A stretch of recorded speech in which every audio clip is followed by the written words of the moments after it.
Number 3 on the trucking company blueprint is your EIN, your employer identification number.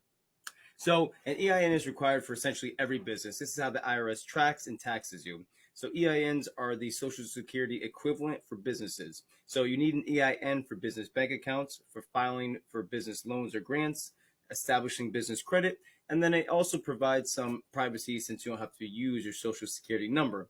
Now, since this is for the IRS to track and tax you, they make it very easy for you to get an EIN number. They want to make sure there's no excuses. So they actually offer the service for free on their webpage.